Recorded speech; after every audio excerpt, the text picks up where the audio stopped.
noite meditar com os irmãos uma palavra que tem me abençoado muito o meu coração. Os irmãos podem se assentar, tá, queridos? Uma palavra que tem abençoado muito o meu coração, abençoado a minha vida, e é também uma coisa que eu persigo bastante, né? Eu persigo muito esta situação que é crescer no Senhor, crescer na fé. E eu quero meditar um pouquinho com os irmãos hoje sobre como a fé cresce. Não é como a fé nasce, é como a fé cresce, né? Então já vamos falar no pressuposto de que a fé já brotou no seu coração, está certo? A fé já deve ter brotado no teu coração. Por isso você fez uma aliança com Jesus, você está servindo a Deus. Então não vamos falar como ela nasce, vamos falar como ela cresce. E o texto que eu gostaria de ler com os irmãos está na segunda carta do apóstolo Paulo, escrevendo aos Tessalonicenses, no capítulo 1, versículo 3, diz assim, segunda carta de Paulo aos Tessalonicenses, capítulo 1, versículo 3. Fica aberto, irmãos, para você também sair daqui enriquecido nesta noite, amém?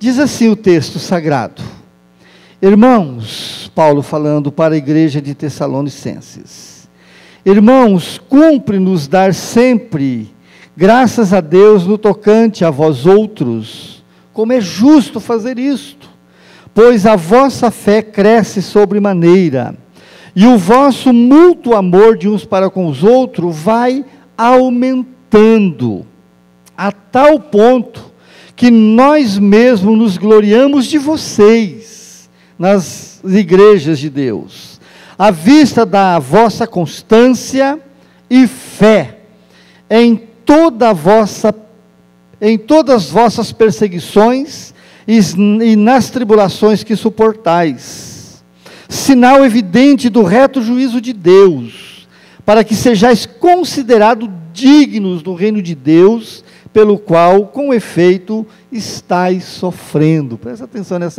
nesses termos, né? Pelos quais estáis sofrendo.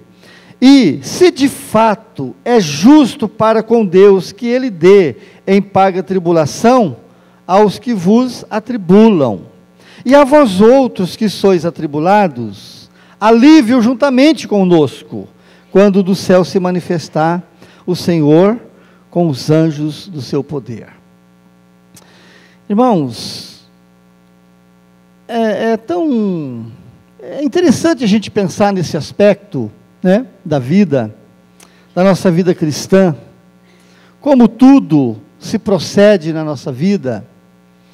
Essa igreja, a igreja de Tessalônica, uma igreja que foi fundada pelo apóstolo Paulo, né? Isso aconteceu na segunda viagem missionária que Paulo havia feito, né? Fez no seu tempo de apostolado. E a igreja de Tessalonicense, Tessalônica hoje ela é uma parte da Grécia hoje, né? E essa igreja, Paulo e Silas, que estavam lá, que iniciaram essa obra, a perseguição dos judeus e também dos romanos foram tanta que Paulo e Silas, eles foram forçados a deixar a Macedônia para não morrer.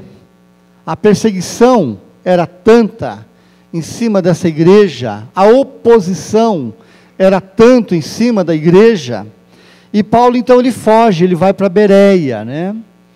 E depois ele está em Corinto, e quando estava em Corinto ele recebe notícias do seu discípulo Timóteo, um homem que ele estava preparando para assumir pastorado, e talvez seja até o seu sucessor nos cuidados das igrejas que Paulo estava fundando. E a notícia que Timóteo traz da igreja de Tessalônica é que aqueles irmãos, né, aquela igreja, né, ela tinha se tornado um exemplo para todas as demais igrejas, pelo seu crescimento na fé e no amor que eles praticavam entre eles. Essas duas virtudes eram muito fortes na igreja de Tessalônica. Irmãos, e essas duas virtudes que estavam manifestadas, né, na igreja de Tessalônica, elas se tornaram para o ministério de Paulo uma coisa muito gratificante. E Paulo fala aqui que eles estavam tão felizes de ouvir que os irmãos estavam firmes e que estavam mantendo firmes ali a sua fé, sua firmeza no Senhor, ao ponto que eles abençoavam as outras igrejas que haviam sido criadas por Paulo, testemunhando a fé desta igreja e o amor que eles praticavam entre eles. Não tem nada mais gratificante, querido, para um líder, né, de uma obra, de uma igreja, do que poder falar para outros, testemunhando da firmeza e da fé no Senhor, né? Isto é muito gratificante para qualquer líder. E essa igreja de Tessalônica, ela era uma igreja sofredora, era uma igreja perseguida. E no relato dos primeiros versículos que eu li, vocês perceberam que o que caracterizou, ou o que caracterizava o crescimento e o avanço da fé e do amor dessa igreja, ela estava relacionada com a perseguição. Ela estava relacionada com o sofrimento. E o sofrimento, irmãos, na vida de um cristão autêntico, ele vai produzir robustez na fé. Mas na vida de alguém que parece ser, mas não é, um cristão realmente comprometido, qualquer tribulação ou perseguição ou luta, já é também o suficiente para ele abandonar a fé. É um efeito contrário, né? É uma situação que não traz glória e não traz prazer para ninguém, né?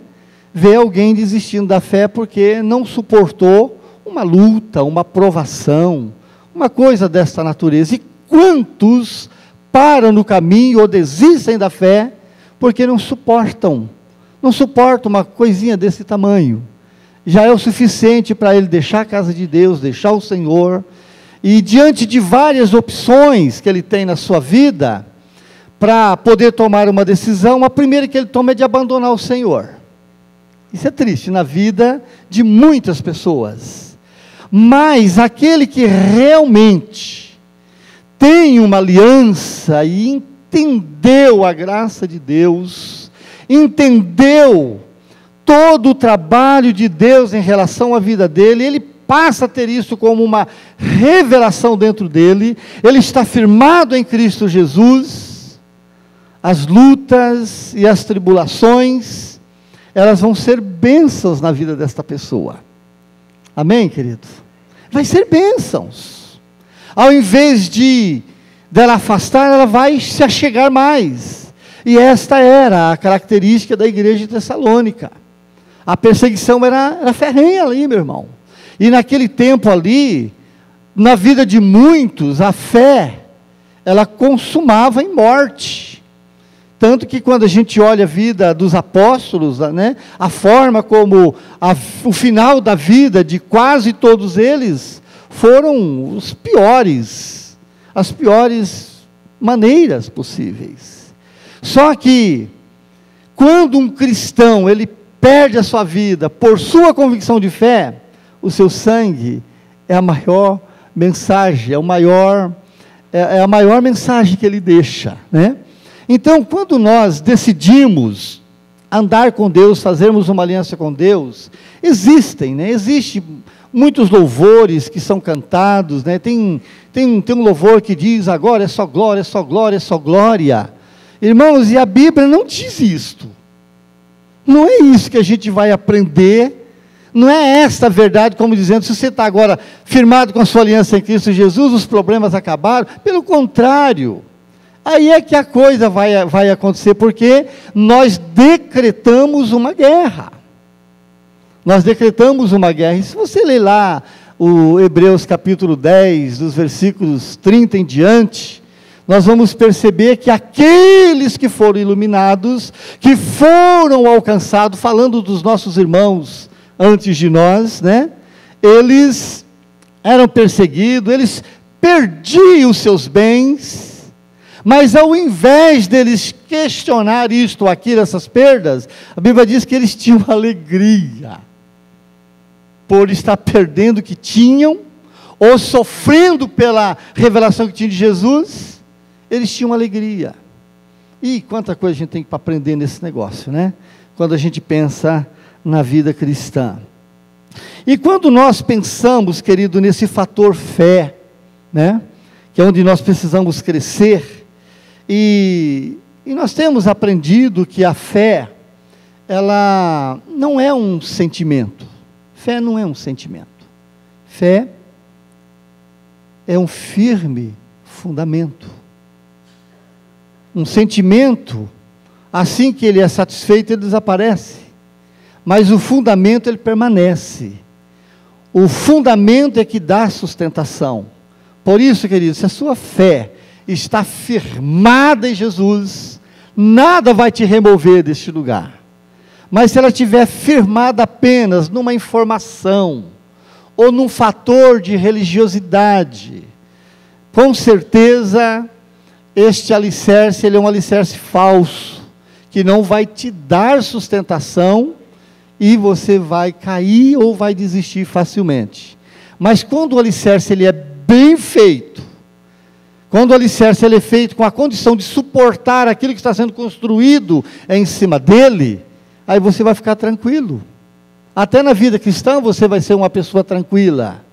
Eu estou falando de tranquilidade em relação em você saber que você está bem firmado. Não que você não vai ter dificuldade, mas que você está bem firmado.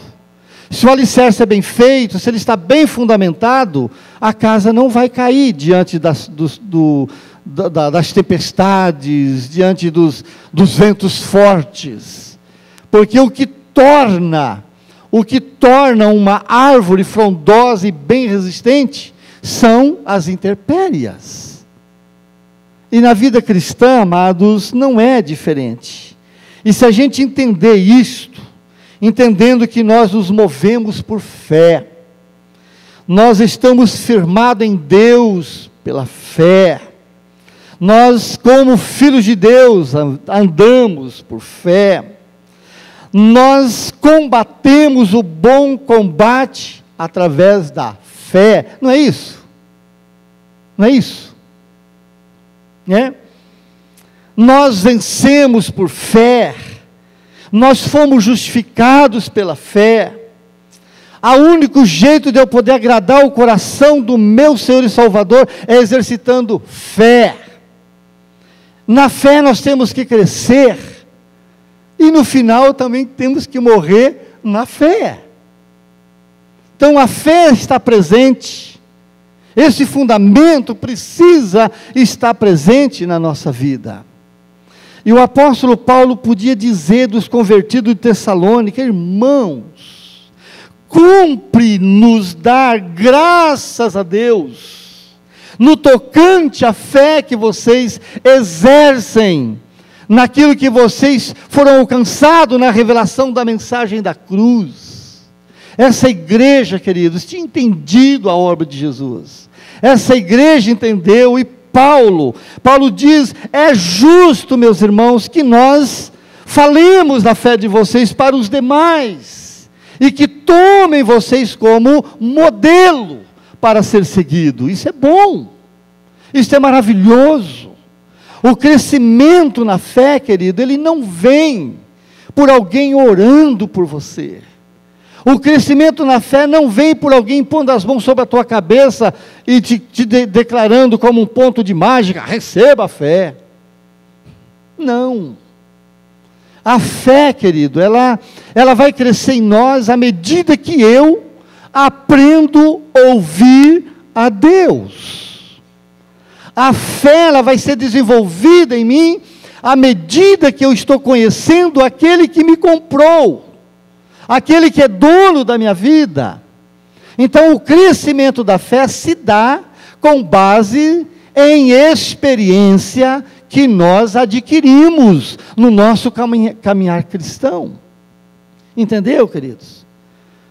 Às vezes um ou outro fala, ora, porque minha fé está fraca, ora para Deus fortalecer minha fé. Isso não existe. O fortalecimento da fé está na intimidade com Deus, está em saber ouvir o que Deus está falando para mim. Irmãos, todos nós que estamos aqui hoje, né? Isso que eu quero dizer para você, eu aprendi, irmão, eu aprendi isso logo nos primeiros meses da minha fé cristã. Eu me converti com 11 anos de idade, e eu tive alegria, né, naquela época. A nossa vida cristã foi desenvolvida num fundinho de estrada, no fim, onde acabava a estrada, né, mas lá, nós recebemos, naquela época, alguém que quando soube que nós havíamos convertido, vieram nos ajudar. Veio de São Paulo uma equipe de 12 pessoas, irmãos, foram lá, ficaram conosco durante 30 dias, nos ensinando palavra de Deus. Os nossos cultos começavam às 7 da noite, ia parar 1h, 2h da manhã, e esse povo ensinando Bíblia para nós. Tínhamos intervalo para tomar café, comer pão, chocolate com leite, pão caseiro, e aqueles irmãos, durante 30 dias, você imagina aí, irmãos, de 7 até 2h da manhã, isso era todos os dias. Eram todos os dias, e aquele tempo, irmão, graças a Deus que aquilo nos salvou, e toda a minha família que se converteram naquela época, todos estão firmes no Senhor, e dali saíram muitos pastores e missionários, que hoje servem o reino de Deus. E foi numa daquelas escolinhas bíblicas, chamada escolinha bíblica, que eu ouvi de uma daquelas missionárias, daquelas irmãs, né? Que a gente aprende a ouvir a Deus, a gente desenvolve fé lendo a palavra de Deus, orando e buscando ter experiência com o Senhor. Aquilo abençoou muito meu coração. E desde então, meus irmãos, eu estou hoje com mais de 47 anos de fé, e a minha vida foi sempre autêntica, nunca desviei da fé, nunca dei preocupação para os meus líderes na minha vida cristã. Eu sabia em quem tinha crido, eu sabia quem era o Senhor. A minha experiência foi, mesmo que eu era um pré-adolescente, foi real a minha experiência com Deus. E isso, irmãos, é que dá sustentação para a nossa vida. E acho que eu saberia descrever minha vida, e Paulo está aqui dizendo da alegria dele de saber que esses irmãos estavam crescendo na fé. Irmãos, e crescendo também na prática do amor. Aquela igreja sabia quem que era os seus membros, aquela igreja sabia quem que era a parte do corpo de Cristo. Aquela igreja percebia os seus irmãos, aquela igreja sabia da necessidade um do outro, era uma coisa muito incomum, era mútuo, irmão, tanto fé e amor, essas duas virtudes era uma coisa real.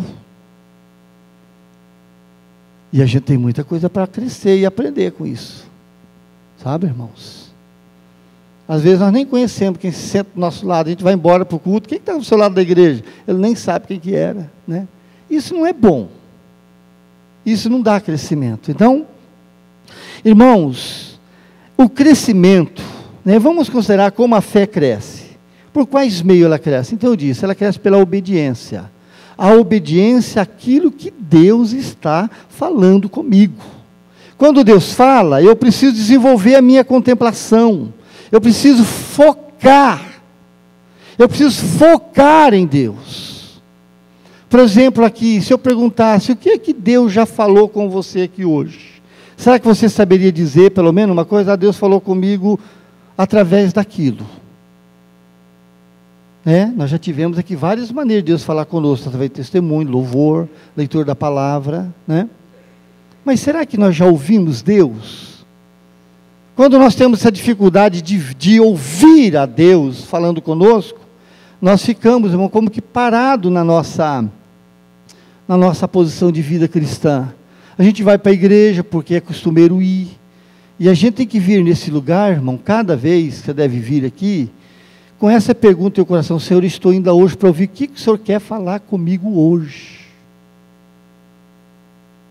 Porque o meu crescimento na fé vem por eu ouvir a palavra de Deus. E a fé vem pelo ouvir a pregação, ouvir a palavra de Deus. E isso nos faz, irmãos, pensar que a primeira coisa que Deus requer é esta contemplação da nossa parte para com Ele. Né? A nossa contemplação, a gente ver Deus, é como se você estivesse olhando para esse teto, e esse teto aqui, ele representa o universo, né? Mas Deus, Ele quer, neste universo, que eu o perceba. Ele quer que eu o perceba como se Ele, dentro desse universo, representava para mim com aquele pequeno furo ali. Mas se eu não estiver atento com aquilo que Deus quer falar comigo, então eu estou vendo uma coisa geral, né? Eu estou vendo uma coisa generalizada. Deus é bom, olha que lindo que é Deus. Mas Deus, Ele quer que eu o contemple, Ele quer que eu foco a minha visão nele. Ele quer que eu foco a minha atenção naquilo que Ele quer acrescentar na minha vida hoje, tomando como exemplo aqui o nosso culto.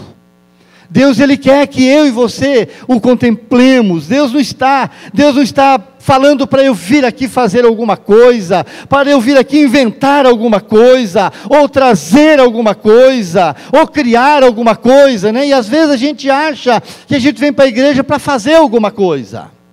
Não, irmão, antes de tudo isso, eu preciso vir aqui para eu ser para o meu Deus, para eu ser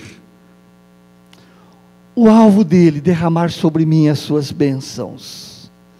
Irmãos, olhem para o Senhor, considere o que o Senhor já tem feito pela sua vida, a provisão que Deus tem te dado.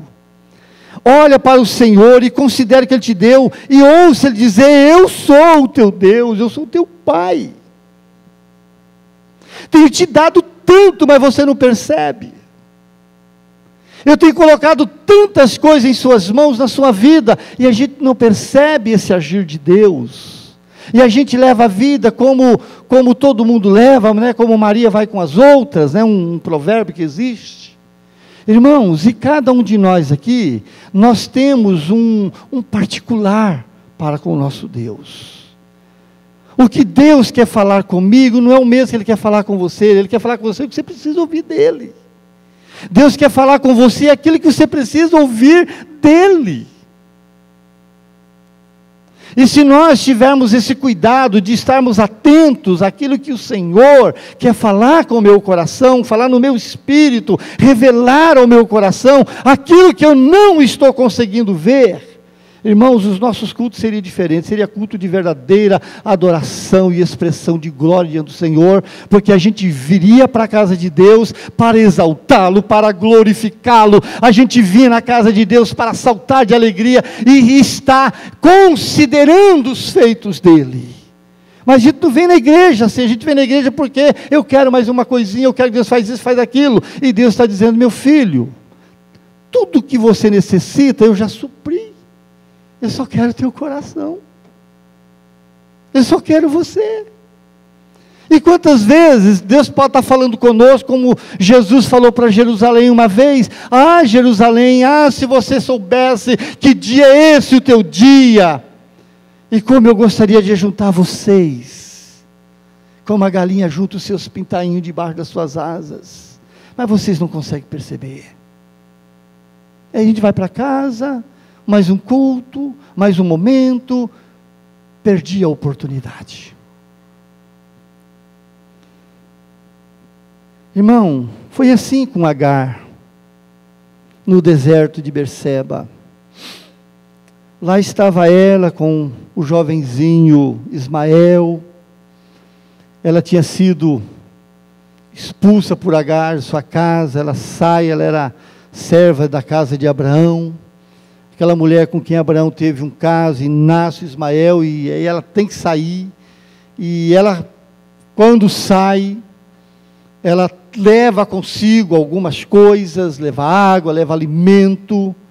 Mas no deserto de Berseba, chegou um determinado momento daquela história dela, e o texto diz que ela estava andando desorientada. Ela estava desorientada, andando desorientada, em determinado momento, acabou o alimento, agora acabaram-se a água, ela não tem mais água para beber, e eles estão andando no deserto. O seu filho, o Ismael, já está perdendo o seu vigor, já está se convalescendo, não tem mais força para ficar de pé, está com sede, não tem água para beber, é um deserto, e ele está indo para um estado de morte, porque ele perde as suas forças, e ela olha para todos os lados, é um deserto, não tem nada, e ela começa a perceber que seu filho não vai resistir, que ele vai morrer, e ela, para não ver a morte do seu filho, o que ela faz? Ela coloca seu filho debaixo de uma árvore, e ela vai um pouco mais para frente para não assistir à morte do seu filho. E esse menino estava chorando, já era um rapazito, estava chorando, e ela completamente em desespero. Olha o que essa mulher, Agar, egípcia, tem para nos ensinar nesta noite. Ela estava completamente em desespero.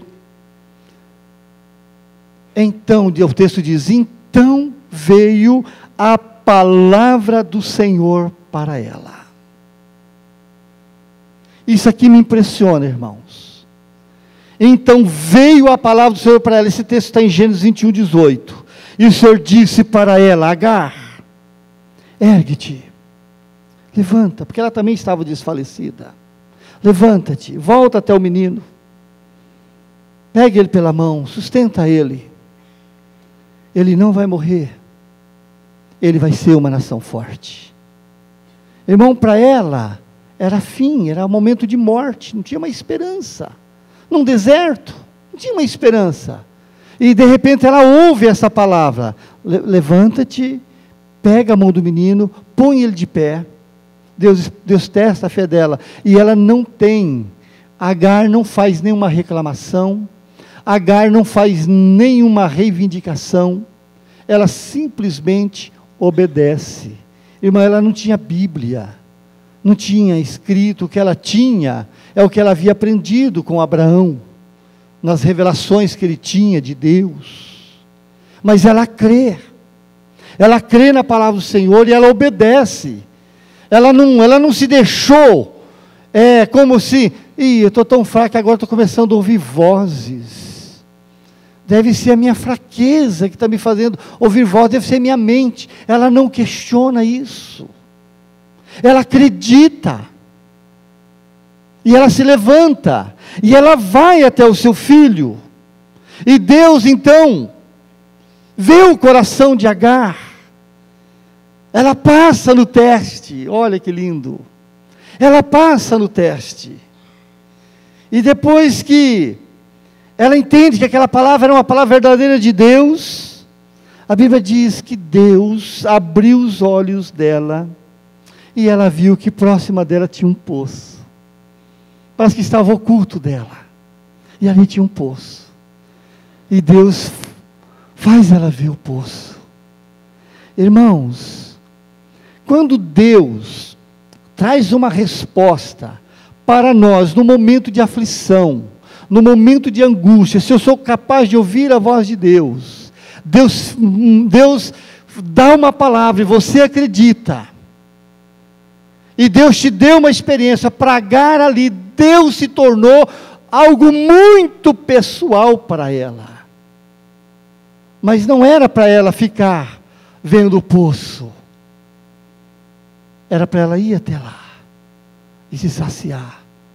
É esse tipo de coisa, irmão, que faz a fé da gente crescer. São essas coisas que faz a gente avançar na vida cristã. É ouvindo a palavra do Senhor. Ela ouviu a voz de Deus. Ela teve ouvido para poder ouvir Deus falando com ela. E quantas vezes Deus quer nos dar experiência nesse sentido, mas nós não temos ouvido para ouvir o que Deus tem para falar para mim naquela hora de aflição, de angústia, de medo, de desespero, até mesmo de estar até desnorteado. A gente entra para o campo do desespero, e o que acontece? Quando a gente perde o foco de Deus, o inimigo fica grande demais. Aí vai ter diabo até onde não existe diabo. Está entendendo, irmãos? Vai ter diabo até onde não existe diabo.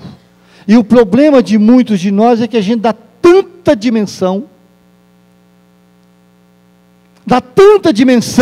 ao que o inimigo pode fazer, e não damos o mínimo de atenção no que Deus está ali por fazer. São coisas que nós temos que corrigir na nossa vida. Nós precisamos corrigir essas coisas em nossa vida. Se Deus te deu uma palavra, toma posse, meu irmão. A promessa de Deus não é para você pegar aquela promessa e descansar. Agora eu vou descansar, Deus me deu uma promessa. Eu quero trazer aqui mais um exemplo, que é o fator para a gente tomar posse. É o caso de Abraão. Abraão recebeu essa palavra do Senhor, que ele sair e ir, que tinha uma terra para ele. E Abraão foi, ele obedeceu. Errou em alguns momentos, tomou algumas decisões, que não era para ele tomar. Mas, irmão, quando você tem uma promessa, é óbvio, se você for perseguir aquela promessa, é óbvio que talvez você vai bater numa porta errada. Mas isso não significa que você tem que parar. Vai procurar o caminho do Senhor para você, meu amado. Se eu tenho uma promessa de Deus na minha vida, e eu sei que tem, essa promessa, ela vai se cumprir. Mas não significa que todo esse caminhar até eu chegar naquela promessa, cumprimento daquela promessa, vai estar tudo bem. Abraão, ele penou, sofreu, teve que tomar algumas decisões, mas isso não significa que ele perdeu a visão da promessa que Deus tinha para ele. Ele chegou lá, e quando ele chegou na terra de Canaã, Deus fala com ele: Abraão, Deus chama a atenção dele, Deus fala: Abraão, olha de onde você está. Olha que coisa tremenda, irmãos.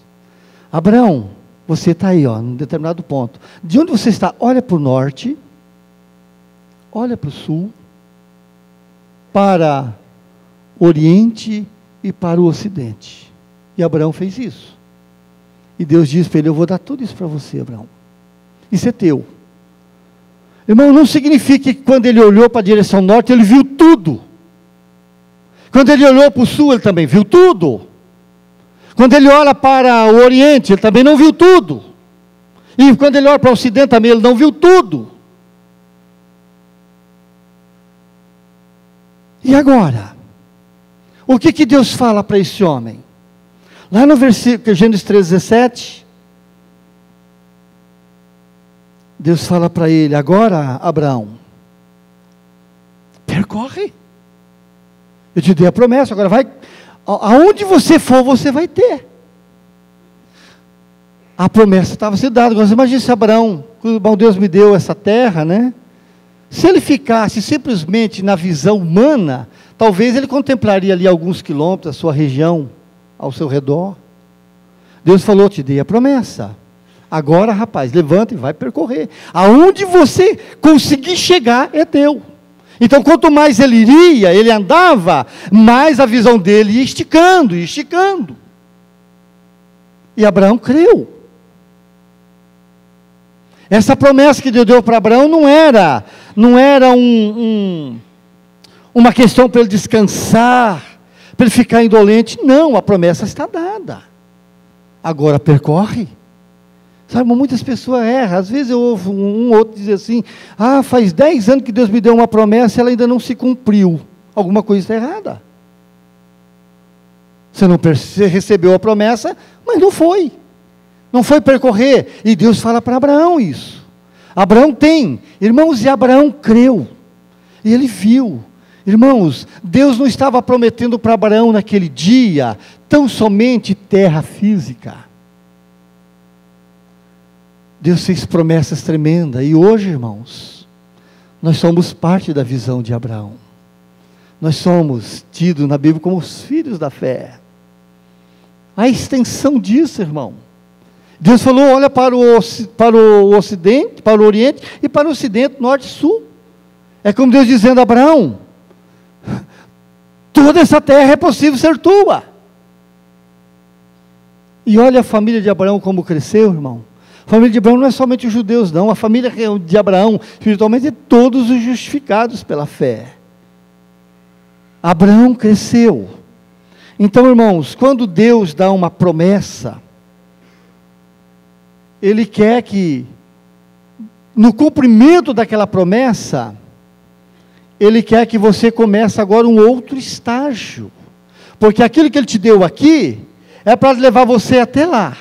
Mas quando você chega lá, tem um outro processo que você precisa conquistar. E na vida cristã, meu querido, não muda. Quando as pessoas conquistam um nível pequeno na vida de fé e ele relaxa. Quantos de nós poderíamos estar sendo usado por Deus no reino dele, mas nós paramos em determinado ponto, Deus usou até aqui, então eu vou ficar aqui.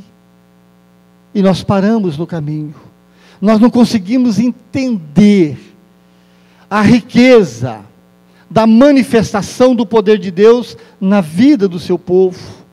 Irmãos, e quando a gente não tem visão, quando a gente não tem a promessa e não entende a extensão de Deus daquela promessa, a nossa visão fica curta, e nós não conseguimos ver nada mais além daquilo que a gente está vendo. E às vezes até pensamos que já fizemos tanto, e Deus está dizendo, você só começou. Só começou. É assim que a gente cresce, irmão. Ouvindo a Deus e percorrendo o que Ele prometeu. Uma promessa de Deus não é para eu ficar sentado no banco e esperar cair do céu. Não. Isso aqui vale para muitas coisas, sabe, irmão? Vale para tudo na nossa vida. Isso vale para tudo. O projeto de Deus para nós é que a gente cresça, não é isso? E qual que é o alvo de Deus para mim e para cada um de nós, irmão, nesse crescimento? Qual que é o alvo que é para a gente alcançar? Alguém tem coragem de responder? Qual que é o alvo proposto para cada um de nós? Sermos semelhantes a quem? O Senhor Jesus. E aí? Onde estamos neste percorrer para sermos semelhantes a Jesus? Aonde estamos? Que nível você está? Ah, Jesus me salvou, agora eu estou esperando a volta de Jesus. Meu irmão, mas até a volta de Jesus, tem tanta coisa para nós fazermos, tem tanto trabalho para ser realizado, tem tantas conquistas para a gente conquistar, e a gente está aí, parado, e Deus chamando a nossa atenção. A promessa de Deus, mas o reino de Deus, irmão, ele não tem fim. Então, irmãos, eu queria que nesta noite, pensei que eu ia poder avançar, mas é que esse tema é tão forte, né? Então Deus manda a gente contemplar, olhar para Ele, considerar o que Ele fez por você. Irmão, isso aqui é um chamado para cada um de nós, olharmos pelo que Deus foi capaz de fazer por nós, através da cruz de Jesus. O que é que Deus colocou em nossas mãos, da conquista de Jesus na cruz do Calvário? Deus estava pensando em mim e você, meu irmão. O sacrifício de Jesus, o Pai estava pensando em mim e em você. Tudo aquilo por causa de nós. É como Deus falando, você não é capaz de entender o que eu fui capaz de fazer por você, meu filho. Você se mete em tantas coisas, você corre atrás de tantas coisas, mas ainda você não conseguiu entender o que eu fui capaz de fazer por você. Aí quando você começa a olhar para a cruz, quando você começa a entender que é Deus te valorizando, é Deus nos valorizando, é Deus dizendo para cada um de nós, o valor que cada um de vocês tem para mim, é o valor que o meu filho que nunca pecou, que nunca houve uma palavra de engano na sua boca, é o que vocês valem para mim. O nosso valor, que ele está revelado na pessoa de Jesus, e Deus está falando para mim e para você nesta noite. Contemple isto. Abra os teus olhos. Comece a enxergar o que eu fui capaz de fazer por vocês, para cada um de vocês. Irmãos, eu confesso a vocês que eu penso nisso muito, e isso me faz crescer em Deus, isso me faz avançar no meu relacionamento com Deus. Quanto mais você conhece a Deus, mais você tem de Deus. Quanto mais eu consigo compreender o meu Deus, a minha fé cresce. A nossa fé é do tamanho do relacionamento, do conhecimento que eu tenho de Deus. Aí você já pode fazer uma análise, né? Até onde vai tua fé? Que fé que você executa na sua vida? Irmãos, isso é maravilhoso demais. Eu queria que você pensasse nisso. Tira os olhos do seu umbigo, querido. Tira os olhos das coisas que estão te atrapalhando a enxergar o Senhor. Deus quer que dentro dessa imensidão, Ele quer que nós focamos nele, que nós olhemos para Ele, que a gente consegue ter o brilho e a força do olhar dele para a minha vida. É como você chegar diante de um leão, e botar seu nariz com o nariz do leão, para você sentir. Estou falando aqui de um leão adulto, sabe? Um leão da cabeça desse tamanho, entendeu? E você colocar ali, no espelho, né? Encostar ali o seu rosto. É bem verdade, irmão, que você pode se esmorecer, porque se ele der um rugido, você pode até desmaiar. Irmão, Deus quer que nós o conhecemos como o nosso Deus forte, o Deus que tem prazer em ver nós crescendo nele.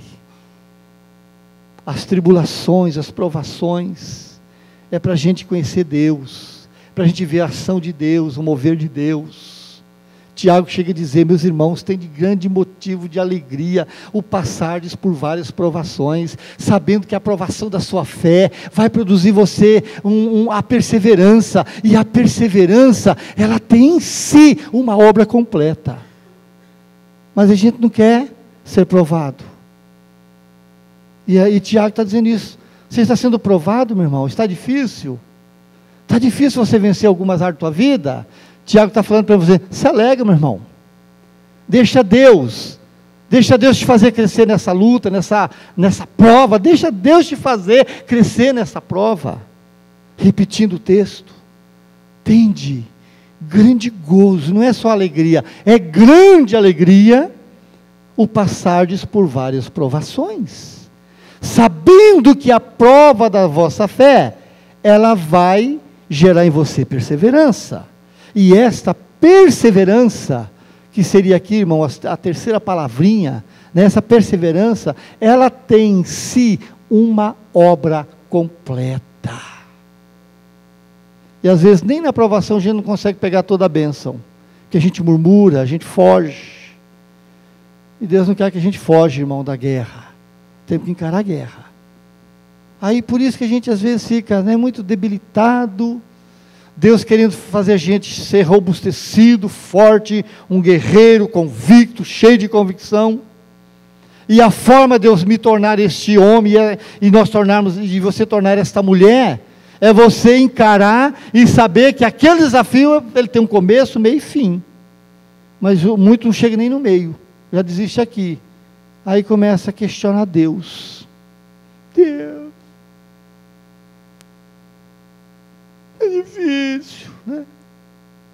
enquanto que Deus queria ouvir de você isso: eu venço, a minha vitória já está garantida. É isso, amado, é isso que Deus quer que a gente compreenda. Crescer na fé, querido. Não se cresce na fé diante da oração de um irmão ou de outra irmã. O crescimento na fé se dá, querido. Se dá o crescimento na fé diante das experiências que eu estou tendo com meu Deus. Quanto mais eu conheço a Deus, mais eu cresço na fé. Quanto mais eu sou capaz de compreender as obras de Deus, mais eu me torno forte no Senhor. Fique de pé, querido, quero orar com você. Amém, irmãos? O meu propósito dessa noite, queridos, era ajudar você a olhar um pouquinho mais longe. Meu propósito foi esse: ajudar você a olhar um pouquinho mais longe, porque Deus é real. Amém, querido? Deus está aqui, e Ele quer te fazer crescer nele. Então ame a oração. Irmão, se liberte dessas drogas de novela, queridos. Se liberte desta besta quadrada chamada televisão. Não perca tempo, querido, com isso. É tempo de você se encher de Deus. Se você quer ser instrumento de Deus nesse tempo agora, se encha de Deus, meu irmão. Se ocupe com Deus. Levante a sua mão. Senhor, tem misericórdia de nós. Pai, assim como o Senhor falou com Agar. Agar, Deus, naquela situação, tinha água pertinho dela, só que ela não estava conseguindo ver. O Senhor deu essa promessa para Abraão, mas o Senhor não falou para Abraão ficar esperando. O Senhor mandou ele percorrer, ele perseguir a visão. Nós queremos também, Senhor. O Senhor nos chamou para coisas grandes.